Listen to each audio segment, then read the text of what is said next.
الحمد لله نحمده ونستعينه ونستغفره ونعوذ بالله من شرور أنفسنا وسيئات أعمالنا من يهده الله فلا مضل له ومن يضلل فلا هادي له ونشهد أن لا إله إلا الله وحده لا شريك له ونشهد أن سيدنا ونبينا ومولانا محمدا عبده ورسوله صلى الله تعالى عليه وعلى آله وأصحابه وبارك وسلم تسليما كثيرا أما بعد فقد قال الله تعالى في القرآن المجيد والفرقان الحميد بعد أعوذ بالله من الشيطان الرجيم بسم الله الرحمن الرحيم وإذا سألك عبادي عني فإني قريب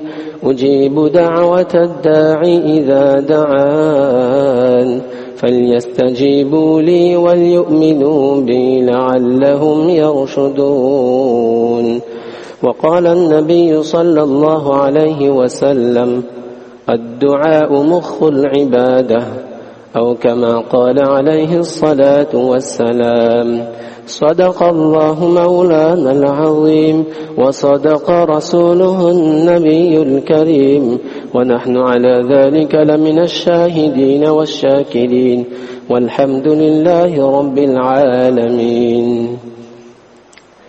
Ma ba'd, chers frères, toutes les louanges appartiennent à Allah Azza wa Jal qui nous permet de vivre ces jours et ces nuits de ce mois de Sha'ban et qui nous rapproche chaque jour un peu plus de ce mois béni de Ramadan.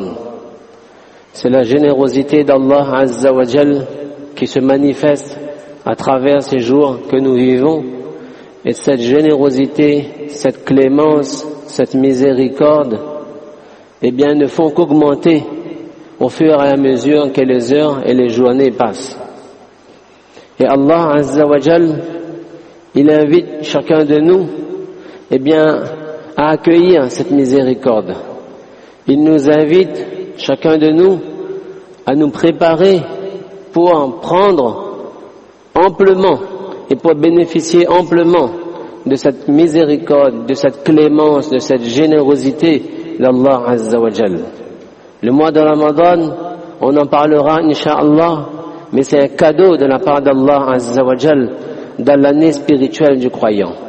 Il en a besoin de ce mois de Ramadan pour remonter, regonfler, se ressourcer, pour recharger sa batterie, il en a besoin. Et Allah Azza wa Jal, eh bien, il nous prépare à la venue de ce mois de Ramadan en nous accordant ces jours de Sha'ban. On a entendu les vertus de ce mois de Sha'ban durant lequel Rasulullah sallallahu alayhi wa sallam de manière pratique, eh bien, il préparait le mois de Ramadan à travers son jeûne, à travers ses ibadat. Et ce soir, mes frères, eh bien, un de ces moments qui nous mettent encore plus, Inch'Allah, en condition pour vivre ce mois de Ramadan et cette occasion de ce qu'on appelle le 15e Sha'ban. Alors ce soir, Inch'Allah, il y aura un programme après la salat de Isha, mais de savoir que le 15e Sha'ban, eh bien, cette nuit commence à partir de Maghrib. Et c'est pour ça qu'on le précise dès maintenant, que la nuit du 15e Sha'ban, en fait toutes les nuits de notre calendrier, nous savons que le jour précède la nuit en islam. Et que 15e Sha'ban, c'est ce soir à partir du coucher du soleil. Et que la nuit et ses vertus et ses mérites et sa valeur débutent également à partir de Maghrib. Parfois, on passe dans l'insouciance cet instant entre Maghrib et Isha à se préparer pour Isha et après, alors qu'il y a déjà un petit moment là et que la nuit est commencée. Et que la miséricorde d'Allah Azza wa Jal se manifeste déjà. Les savants, ils nous rappellent que Allah Azza wa Jal, chaque nuit, il lance l'appel en demandant à ses serviteurs Ala min mustaghfirin fa'aghfira lahu, Ala min mustarziqin fa'aghfira lahu, Ala min mu'afin fa'u'afih, Ala min mubtalin fa'u'afih, etc. C'est-à-dire qu'Allah Azza wa Jal, chaque nuit, dans le dernier tiers de la nuit, eh bien il descend jusqu'au premier ciel et Allah Azza wa Jal il lance ses appels pour dire: y a-t-il quelqu'un qui me demande le pardon, que je lui accorde le pardon? Y a-t-il quelqu'un qui me demande sa subsistance, que je lui accorde sa subsistance? Y a-t-il quelqu'un qui est éprouvé par les épreuves de la vie, que je lui vienne en aide, que je lui apporte mon secours? Eh bien ça, ce sont des appels qui sont lancés chaque jour. Dans le dernier tiers de la nuit, les savants ils disent que le 15e Sha'ban, ces appels sont lancés depuis le coucher du soleil à partir de la salat de Maghrib. C'est pourquoi il est important pour nous, eh bien, Inch'Allah, de nous préparer pour cette nuit du 15e Sha'ban et si possible d'être prêt avant la salat de Maghrib. Comme ça, on a fini la salat de Maghrib et on commence déjà.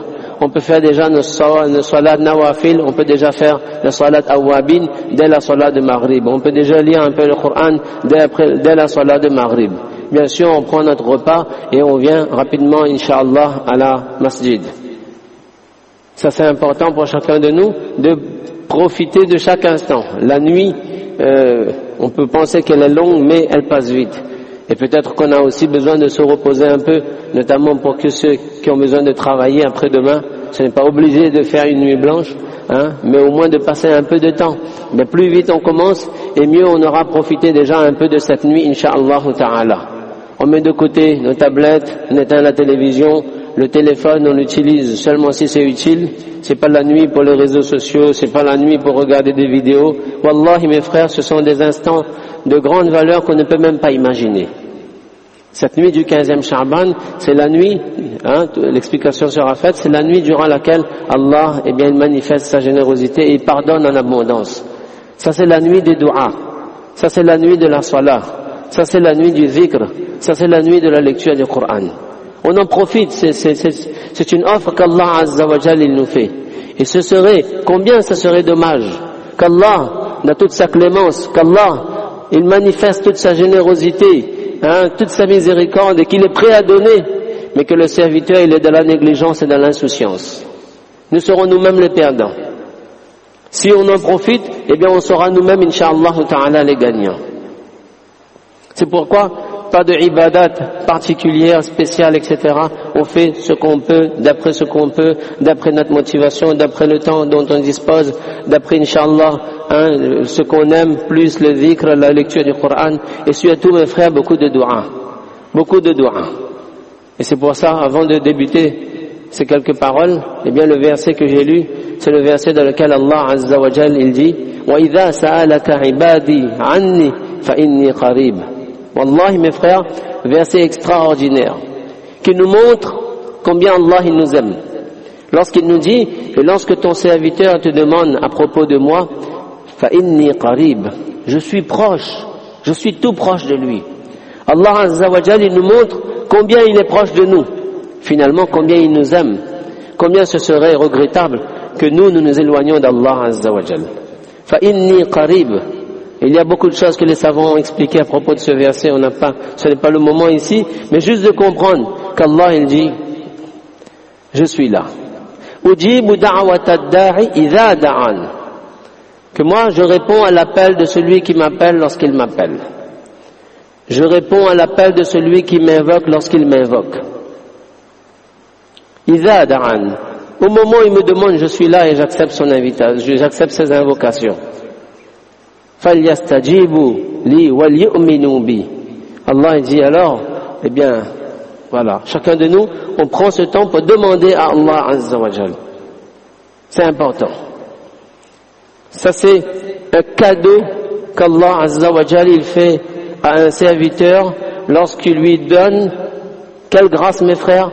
Juste la grâce de faire cela. Vous pensez que c'est simple? Juste la grâce de lever les mains devant Allah. Ça c'est un cadeau d'Allah à ce serviteur. Lorsqu'Allah nous donne la possibilité chaque jour d'avoir cette grâce, d'avoir ce cadeau de sa part, de pouvoir lever nos mains devant lui, eh bien on doit se dire qu'Allah Azza wa Jal il m'aime. Parce qu'Allah il m'a donné quelle possibilité? La possibilité de m'adresser à lui, de converser avec lui et de lui demander. C'est pourquoi on insiste, mes frères. Ce que je dis, eh bien, je le sais pertinemment qu'il n'y a rien de nouveau pour vous. Peut-être qu'on s'est même dit au début, il va parler de dua, je connais déjà. Wallah, mes frères, on oublie, on n'a pas compris parfois quelle est son importance. Que chaque jour, si Allah me donne l'opportunité, même quelques minutes, de lever les mains et de lui demander, eh bien c'est un cadeau inestimable qu'il me fait. Et c'est pourquoi à chaque fois on le dit, prenez chaque jour, ne serait-ce que quelques minutes, après une des salahs, demandez dua. Il n'y a pas de cheminement spirituel pour un croyant sans les duas. Personne ne peut pas dire, moi j'avance vers Allah sans lui demander. Ce n'est pas possible. Parce que dans la façon de s'approcher d'Allah et se rapprocher de lui et d'être de sa proximité, eh bien il y a le fait de lui demander des duas. Omar radiyallahu anhu disait, Inni la ahmilu hammal ijaba, walakin hammad du'a. Il dit, moi je ne me soucie guère de savoir si mes invocations sont acceptées. Ce qui m'importe, c'est de savoir que moi je lui demande. Wallah, mes frères, regardez. Le grand Omar radiyallahu anhu disait, je ne me soucie guère de savoir si mes du'as ont été acceptés. Le plus important pour moi, c'est que je lui demande. فَإِذَا أُلْهِمْتُ الدُّعَاء, il dit, lorsqu'Allah Azza wa Jal, il me donne déjà l'opportunité de lui demander, il me fait ce cadeau de pouvoir lever les mains pour lui demander, فَإِنَّ الْإِجَابَةَ مَعَهُ, l'acceptation ça va avec ça. Vous voyez? Ça c'est les grands hommes qui nous enseignent la leçon de quoi? Que pour eux le plus important c'est que Allah leur accorde le tawfiq de lever les mains devant lui. Alors chacun de nous, eh bien on fait et on lève les mains devant Allah Azza wa Jal chaque jour et ce soir un peu plus. Et c'est pourquoi il est important également, eh bien lorsqu'on fait dua, de savoir comment je demande dua. C'est important. Parce que chaque jour on fait peut-être que, eh bien on oublie un petit peu qu'il y a une bonne façon de faire les duas. Les duas aussi, alhamdulillah, eh bien il y a moins de conditions, etc., que la salat, etc. On peut faire en toutes circonstances, mais plus on attache de l'importance dans notre extérieur au moment de faire dua, et plus, Inch'Allah, notre intérieur de dua aussi sera meilleur. Parce que quand on fait dua, il ne s'agit pas juste de lever les mains.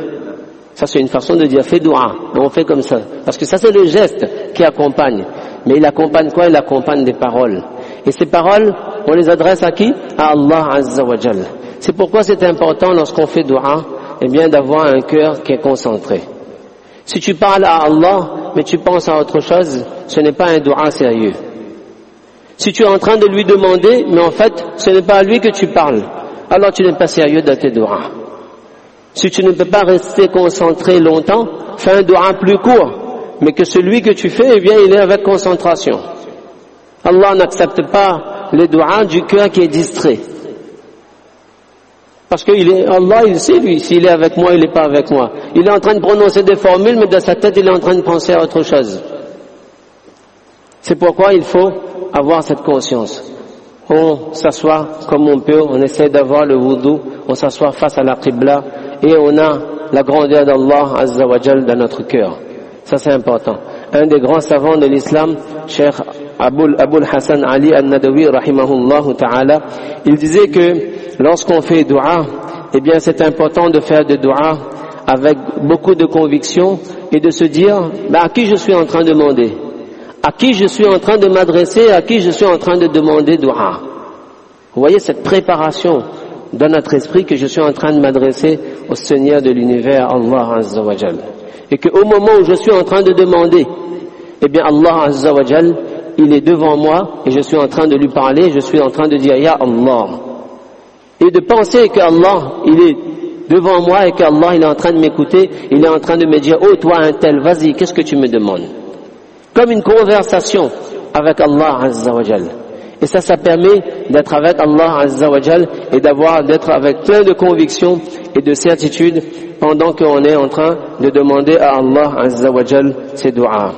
Et de savoir que celui à qui je demande, eh bien il a le pouvoir d'accepter toutes mes du'as. Les milliards d'êtres qui sont sur la terre, si Allah devait exaucer de manière complète chaque souhait, chaque vœu, chaque invocation de chaque serviteur, si Allah Azza wa Jal les acceptait au même moment, eh bien cela ne diminuerait en rien de rien le trésor d'Allah Azza wa Jal. Que ce que je demande à Allah, eh bien Allah Azza wa Jal, il a le plein pouvoir d'accepter mes du'as. Vous savez, une des grandes qualités Je le rappelle souvent, une des grandes qualités chez celui qui demande dua, et chez le croyant de manière générale, c'est husnul dhanni billahi ta'ala, avoir une bonne opinion d'Allah dans notre cœur. Vous savez, une bonne opinion d'Allah, c'est ce que je suis en train de dire tout à l'heure, qu'Allah il nous aime, qu'Allah il est proche de nous. Même si nous sommes fautifs, même si nous sommes faibles, Allah il m'aime, Allah il est proche de moi, Allah il accepte mes du'as. Une fois je me souviens, on s'était présenté chez une dame pour lui apporter un peu d'aide. Elle a dit Subhanallah. Elle n'avait rien demandé, on était parti, spontanément lui apporter une aide. Elle a dit Subhanallah. Ça j'avais demandé à Allah, il me l'a fait parvenir. Et à la fin on lui dit qu'Allah, si vous avez besoin de quelque chose encore, n'hésitez pas. Elle a dit je redemanderai à Allah. Elle n'a pas dit donnez-moi votre numéro. Vous voyez cette conviction de se dire que moi, je demande à Allah, Allah m'a envoyé. C'est ce qu'on appelle le husnul dhanni billah, une belle opinion d'Allah, que Allah, moi quand j'ai besoin je demande à Allah et Allah il me donne. Vous voyez cette sérénité, vous voyez cette confiance? Eh bien c'est ça qu'on doit nourrir en Allah Azza wa Jal. Les savants ils disent que Moussa alayhi salam, il a fait dua avec Allah. Il a dit قال رب اشرح لي صدري ويسر لي أمري واحلل عقدة من لساني يفقهوا قولي. Dans le Coran il y a ces duas. Moussa alayhi salam il a demandé 7 choses à Allah Azza wa Jal avec cette confiance. Et les savants ils disent que Allah il a répondu en une seule phrase لقد أوتيت سؤلك يا موسى. Moussa, on t'accorde ce que tu as demandé. Lui il a énuméré je veux ça, ça, ça, et Allah il a envoyé tout de suite la réponse, dua accepté, validé, c'est fini. Vous voyez, quand on demande avec conviction, la réponse, Inch'Allah, elle sera rapide et immédiate. On doit s'ouvrir à Allah Azza wa Jal. Quand on fait les du'as, on commence toujours les du'as par les louanges d'Allah. Allahumma lakal hamdu wa lakal shukr. On rappelle à Allah, oh Allah, tu es mon Seigneur. Si on ne connaît pas en arabe, parlons avec notre langue. Allah, il nous comprend dans toutes les langues. Oh Allah, tu es mon Seigneur. Tu es mon Créateur. Tu es mon pourvoyeur. Tu es mon guérisseur. Oh Allah, c'est toi mon maître. Oh Allah, c'est toi mon Rab. Oh Allah, c'est toi qui me donne la vie. Oh Allah, c'est toi qui es à côté de moi. On s'ouvre à Allah Azza wa Jal. On parle avec Allah et on chante ses louanges. On envoie les salutations sur Rasulullah sallallahu alayhi wa sallam. Dès le début, les louanges d'Allah et les salutations de Rasulullah sallallahu alayhi wa sallam. On récite quelques formules de durud. Mufti Taqi Othmani il disait que Qubulati dua, c'est durud. Il dit le nusra, la recette pour l'acceptation des du'as, c'est d'envoyer des salutations sur Rasulullah sallallahu alayhi wa sallam. On a fait les louanges, on a envoyé les salutations sur Rasulullah sallallahu alayhi wa sallam, et ensuite on ouvre notre cœur, on parle avec Allah. On prend les du'as que l'on connaît en arabe, ceux qu'on ne connaît pas on prononce. Mais le plus important, Inch'Allah Azza wa Jal, chers frères, c'est de demander à Allah Azza wa Jal, et lorsqu'on termine, eh bien d'avoir un grand espoir dans notre cœur, que je viens de parler avec Allah, Allah il m'a écouté, et Inch'Allah, Allah il m'acceptera mes invocations. Qu'Allah Azza wa Jal nous accorde chaque jour ce cadeau, cette faveur, ce bienfait, cette grâce, de lever les mains et de lui demander. Il est celui qui est proche de nous, il est celui qui nous aime et il est celui qui nous accepte nos invocations. Fajazakumullahu khayra wa akhiru da'wana alhamdulillahi rabbil alamin. Inch'Allah, ce soir donc programme du 15e Sha'ban après la salat de Isha qui se fait ce soir Inch'Allah à 20h. Rappelez également que pour le mois de Ramadan qui arrive, le calendrier Sehri Iftar également est posé là-bas. On demande à chaque frère de ne prendre que la quantité nécessaire, Inch'Allah, et que chaque frère puisse se servir, et de également faire parvenir aux proches qui n'ont pas encore eu. C'est bon, jazakumullahu khairan, barakallahu fikum.